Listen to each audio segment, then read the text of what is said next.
இன்றைக்கி ஒரு பெரிய ஷாப்பிங் பண்ண போகிறோம். ஸோ அதுக்கு தான் நான் இவ்வளோ அழகாக ரெடியாக இருக்கேன். எப்படி இருக்குன்னு கமெண்ட்டில் சொல்லுங்கள். ஸோ நம்ம சரவணா ஸ்டோரில் தான் போயிட்டு ஷாப்பிங் பண்ணிவிட்டு வந்திருக்கோம். இதை வந்து லாங் வீடியோவும் நாங்கள் எடுத்திருக்கோம். அதை வந்து ஃப்ரைடே அன்னைக்கு போடுவேன். ஸோ மறக்காமல் அதையும் பார்த்துருங்க. அங்கே ஒர்க் பண்ணுறவங்களாம் தலைவர் பயங்கரமாக கொஞ்சிட்டு இருந்தாங்க பாருங்கள்.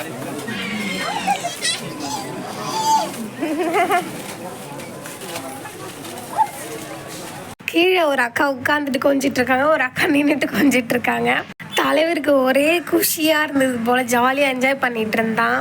அப்படியே ஷாப்பிங் எல்லாம் முடிச்சுட்டு மேலே 9th ஃப்ளோருக்கு கேஃபிடேரியாவுக்கு கிளம்பி போயாச்சு.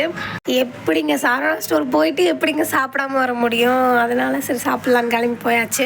ஒன்றும் இல்லை, சிம்பிளாக எனக்கு வந்து சாம்பார் சாதம் வாங்கினேன், ஹஸ்பண்ட் வந்து ஃப்ரைட் ரைஸ் வாங்கினாங்க, அப்புறம் ஒரு சிக்கனு 2 ஆம்லேட் அதான் வாங்கியிருந்தோம். தலைவருக்கு சாம்பார் சாதம் நம்ம ஃப்ரைட் ரைஸ் கேட்டுன்னு அடம் பிடிச்சிட்டு இருக்காரு. ஷாப்பிங்லாம் முடிச்சுட்டு வீட்டுக்கு வந்தாச்சு. Okay bye.